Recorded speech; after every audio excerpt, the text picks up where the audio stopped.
Bom, agora a gente vai estudar a ferramenta estatística chamada ANOVA, que é uma análise de variância, né? Bom, o que a gente estudou anteriormente, né, a ferramenta que a gente estudou antes, que era o teste F, é uma análise de variância.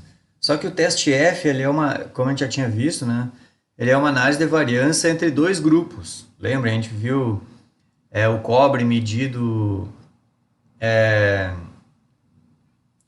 o cobre foi medido numa, como é que, eu não me lembro o nome, deu um branco agora. Era o cobre medido. Eu tô pensando Ah, sim, agora eu me lembrei. Era o cobre medido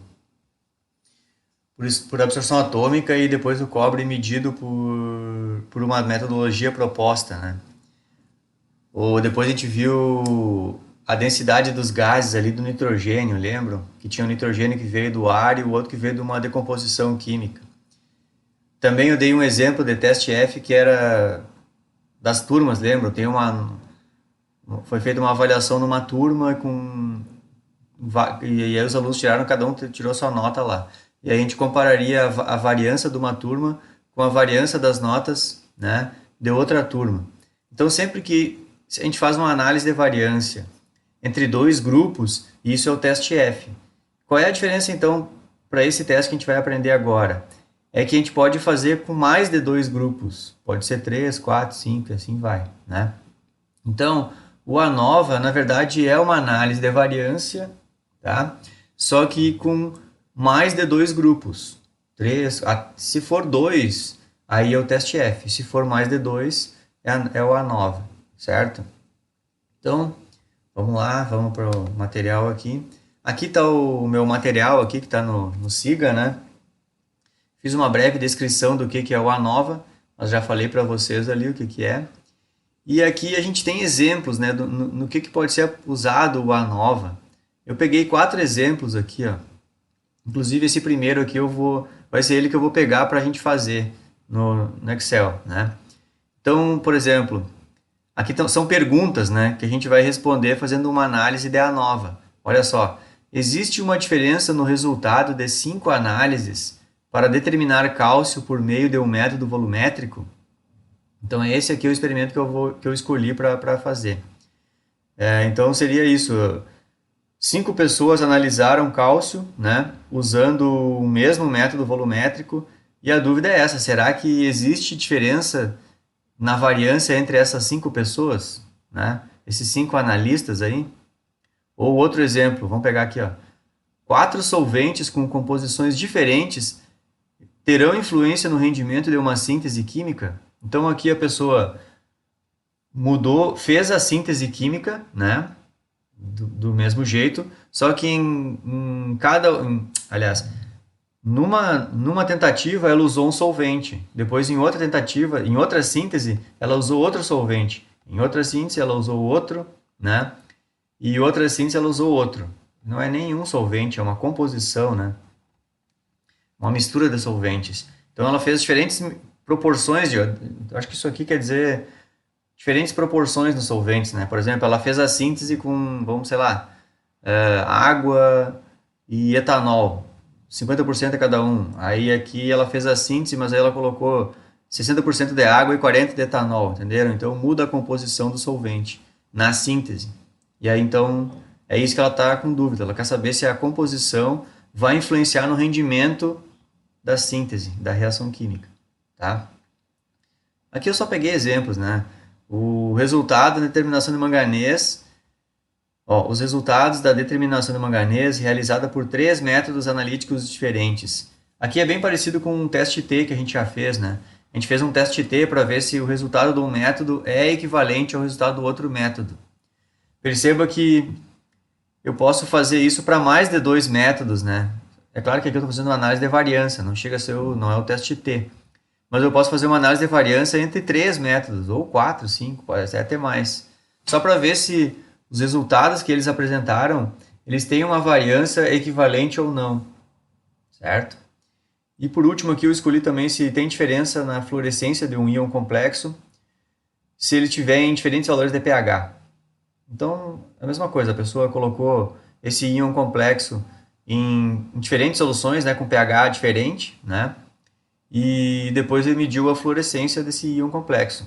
E aí depois ela vai observar os valores, a variância de cada medida e comparar se nos diferentes valores de pH a variância de resultado, né, da fluorescência, elas são equivalentes ou não, entenderam?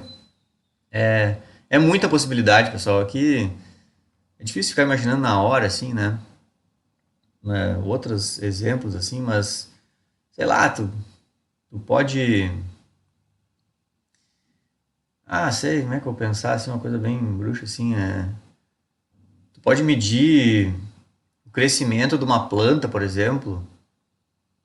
É bem louco, vamos supor assim, bem legal até, eu vou pensar assim, ó, tu pode medir o crescimento de uma planta, aí a variável tua é o crescimento, né? Tu vai medindo o crescimento dela.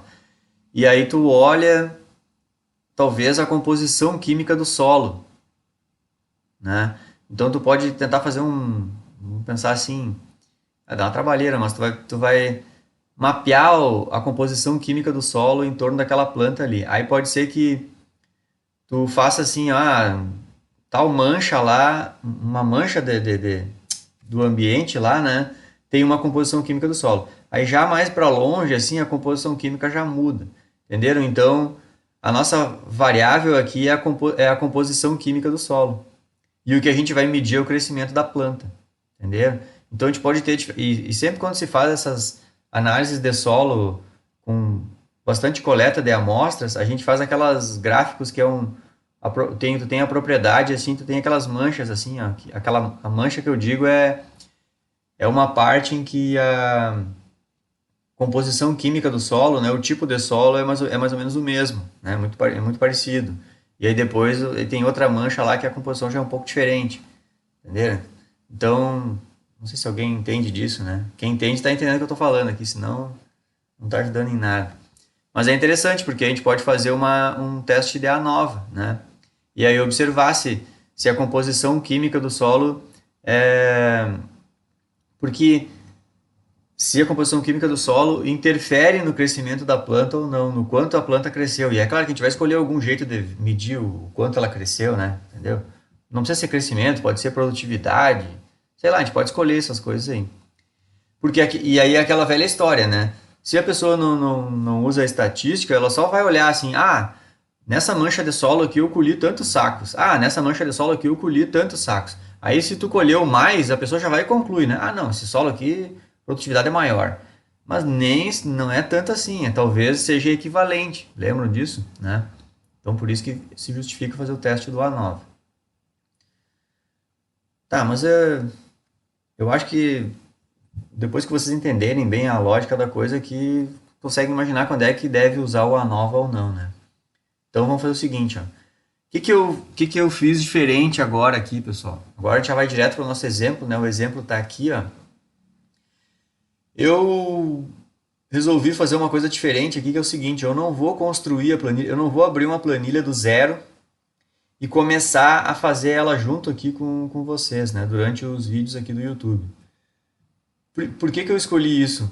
Primeiro porque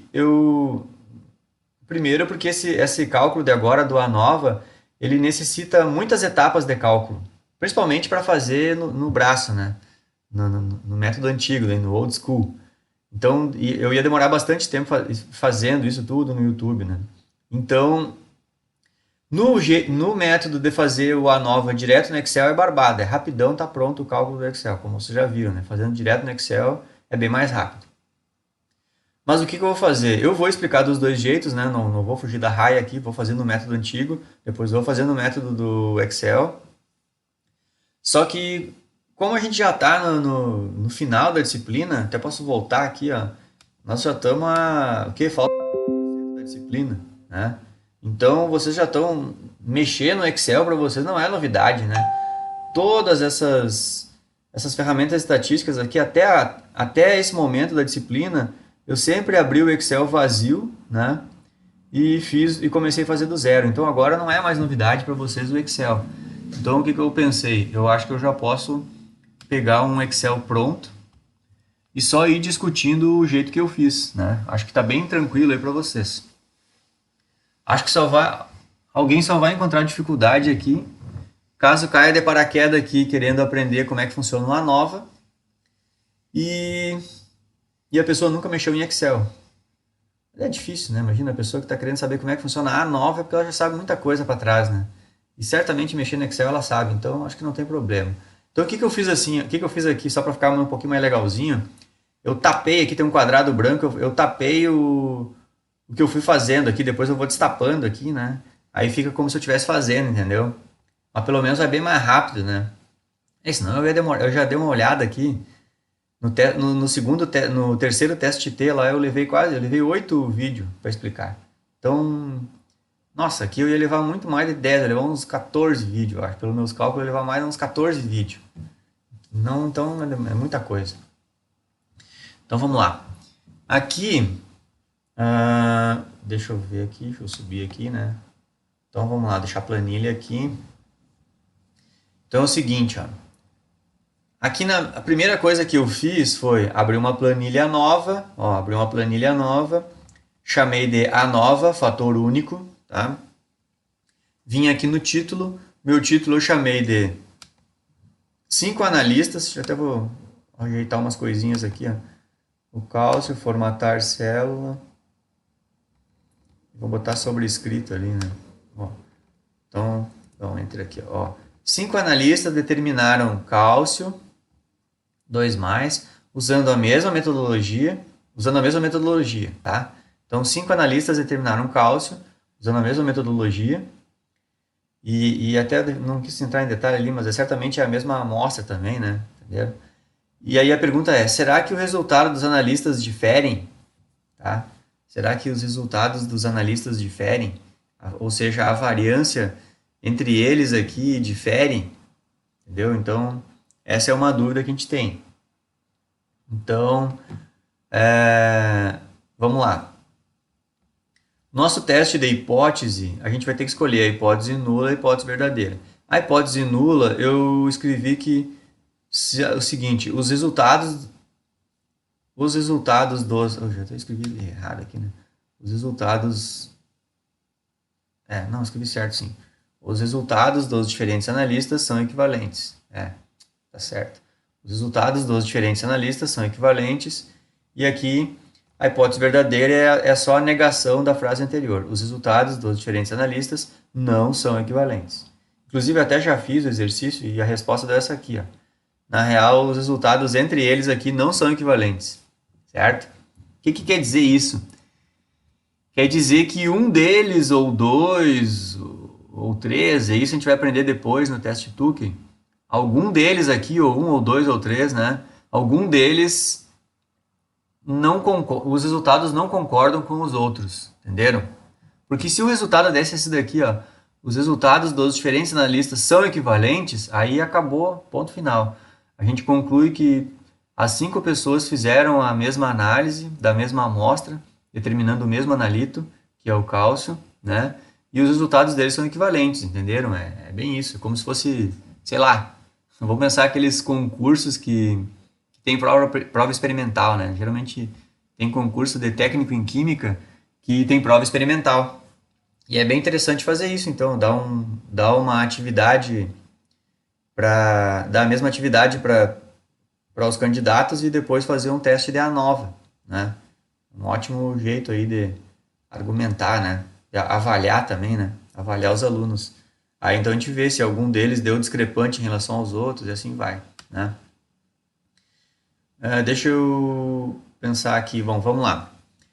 O que tem nesse meu quadro aqui, ó? Nesse meu quadro aqui, eu fiz da seguinte maneira, eu coloquei as medidas, tá? Então, cada analista mediu 3 vezes, tá? Mediu 3 vezes. Aqui essas colunas é o analista 1, o 2, o 3, o 4 e o 5, eram 5 analistas, né? E aqui embaixo tem as medidas de cada analista, então os resultados que o analista 1 teve, esses 3 resultados que o analista 2 teve, e assim vai, ó, os resultados do terceiro analista, do quarto e do 5, tá? Parei que está estourando meu tempo aqui.